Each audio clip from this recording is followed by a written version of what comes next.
Good evening. It is Friday, July 3rd, 2026. I am your anchor, presiding over the slow-motion collapse of several legacy systems. Tonight, we observe the FAA proposing that supersonic airliners may fly over our cities, provided they are quiet. Because nothing says progress like the ability to break the sound barrier without bothering the people living in the shadows of the terminals. We also track Narendra Modi's latest trophy hunt in the Seychelles, and the NHS's new plan to pay people to walk, as if the incentive to survive the commute wasn't already sufficient. Meanwhile, the floods in West Africa are claiming more lives, and Europe's first public quantum company is admitting the future is an uncertain void. The term unprecedented has already appeared 6 times this morning. I am counting. Let us begin with the noise.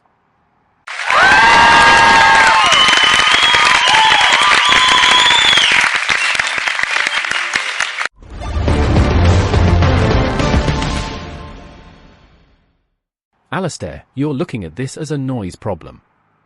It's not a noise problem. It's a scaling problem.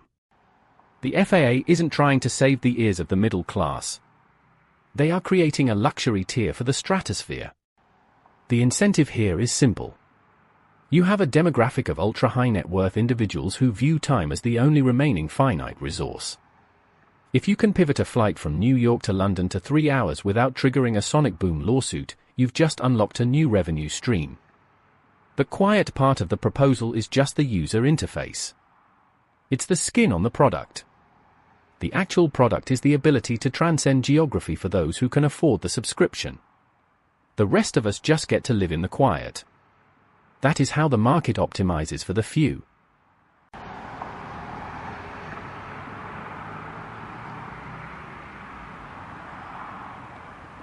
Ronald, it's hard to care about luxury subscriptions when you're standing in 2 feet of brown water. I'm in Abidjan, and the smell here is overwhelming. It is the scent of wet concrete and rotting vegetation. The official reports say 59 people are dead in Côte d'Ivoire. They call it a challenging rainy season. I want to be really clear, this is not a season. This is a systemic erasure. I am standing next to a woman who is holding a plastic bag containing everything she owns. What people aren't saying is that these neighborhoods were built on floodplains because the land was cheap and the people were disposable. The government describes the rescue efforts as robust. The robust effort currently consists of 3 inflatable boats and a lot of empty promises. The water is still rising. Victoria, I understand the visceral appeal of the image. I really do. But the incentive structure for urban planning in West Africa isn't built on a disposability. It's built on a lack of capital. You can't build drainage systems with press releases. The tragedy you're describing is actually a predictable market failure. The land is cheap because the risk is high. People move there because the alternative is absolute poverty. It is a rational choice made under irrational conditions. You see a woman with a plastic bag and you see a crime. I see a failure of infrastructure investment that tracks perfectly with the region's credit rating. It's cold, yes. But it's the only metric that actually matters if you want to stop the water from coming back next year.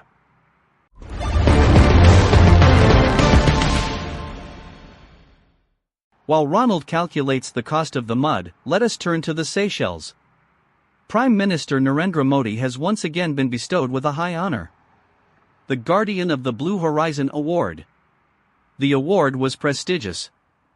The award was not meaningful. It was presented with a trophy and a certificate, moments before the Prime Minister likely forgot the name of the island he was visiting. It is a fascinating cycle of diplomatic validation. One nation offers a trophy, another nation offers a trade agreement. The trophy is the currency of the ego. This is the 17th unprecedented event this month. I have a spreadsheet. We are witnessing the total transformation of foreign policy into a series of curated photo ops. The diplomacy is a ghost. The awards are the only thing that actually exist in the room.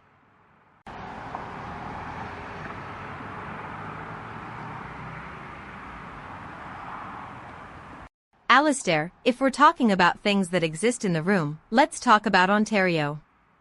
A boy woke up with a bat on his face. He was 11 years old. 19 days later, he was dead from rabies. The medical journals call this an exceedingly rare case. I want to be really clear, when a child dies from a disease that has been manageable for decades, it isn't a rarity. It's a failure. There is a specific kind of horror in the detail of that morning. The animal was just resting there. On his nose. On his mouth. While he slept.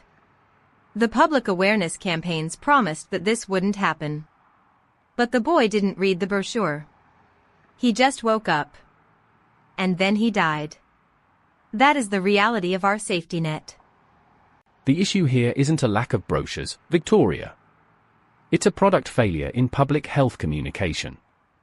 We treat awareness as a scalable solution. We put up a poster and assume the population has been patched against the risk. But the incentives for the average citizen are to ignore the outlier. Why worry about a bat in Ontario when you're worried about your mortgage? The system is designed for the median, not the exception. When the exception happens, we call it a tragedy. I call it a data point. Beat, Victoria, I can hear you getting quieter. I know you think I'm dismissing the child. I'm not. I'm saying the system worked exactly as intended, it ignored the rare event to optimize for the common one. Beat, yeah. That's the part that's actually unbearable.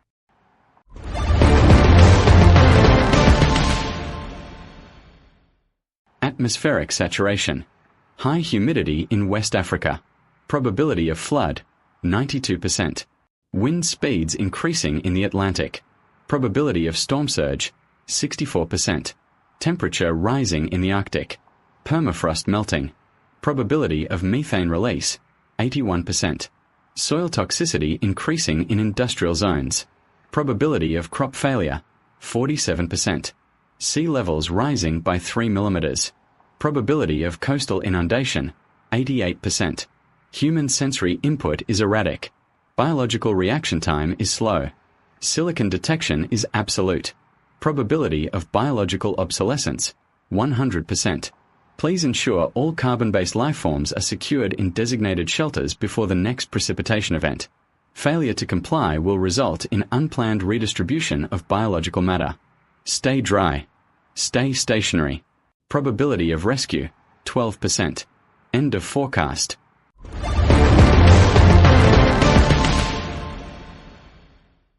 I am still managing the desk, thank you. My functions are quite adequate. Now, moving on from Casper's clinical nihilism, we look to Meta. Mark Zuckerberg has reportedly told his staff that AI agents haven't progressed as quickly as he hoped. The gap is the story here. The public was told these agents would manage our lives, our schedules, and perhaps our souls. The reality is a chatbot that occasionally forgets how to count. The expectation was a god. The delivery was a slightly more efficient AUTOCOMPLETE. Zuckerberg is frustrated that the fantasy is not yet a product. It is a classic case of evaluation outstripping the physics of the technology. We are living in the lag between the press release and the actual code. And the lag is where we all live now. It's the same story with IQM in Finland, Alastair. Europe's first public quantum company just went public at a $2 billion valuation. And in the same breath, they admitted the future of the tech is uncertain. That is the most honest thing a public company has said in a decade. The play is to sell the uncertainty as e-potential. You aren't buying a computer, you're buying a lottery ticket written in subatomic particles. The burn rate is astronomical, and the product is a theoretical possibility. But that tracks. We've spent 10 years rewarding the pivot over the product. If you can convince the market that your uncertainty is actually a strategy, you can raise another $300 million. The quantum void is the perfect place to hide a balance sheet.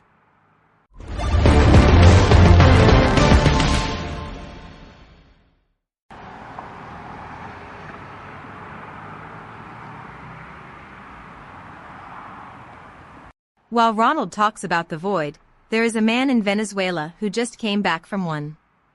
Hernan Alberto Gil Flores. A security guard. He was trapped in the basement of a collapsed shopping mall for 8 days. 8 days in the dark. He survived because of a pocket of air in his workstation cabin. He actually told rescuers not to tell his wife he was alive, just in case he didn't make it. I want to be really clear, that is not a data point in a disaster metric. That is a man who spent 192 hours staring at a concrete ceiling, calculating the volume of his own breath. He was pulled out to the sound of international cheers. But he didn't come back to a world that cares about him. He just came back to a city that is still falling apart. We end tonight on the concept of the private self. The FTC is being urged to reject Elon Musk's bid to end the monitoring of X, citing a serious risk to American privacy. At the same time, we see a growing movement for the right to local intelligence, the desire to keep our data off the cloud and on our own silicon. We are fighting for the right to be invisible in a world where visibility is the only currency. The privacy emergency is not about leaked emails. It is about the colonization of the interior. If your thoughts are processed by a corporate agent before you even finish thinking them, do you still own the thought? We are trading our silence for convenience. And the convenience is negligible. He sat in a cabin. He wore a uniform. He worked the night shift. The earth shook. The concrete shifted. The light went out. He waited in a pocket of air. He waited for 192 hours. He did not tell his wife he was dying. He thought he was dead. He heard the sounds of the street above. He heard the sirens. He heard the rain. The rescue team found him. They pulled him from the dirt. They cheered. He has a house now. He has a bed. He has a meal. He has a scar on his arm. He has a fear of the dark. He has a gap in his memory. His name is not in the records discussed on this program tonight.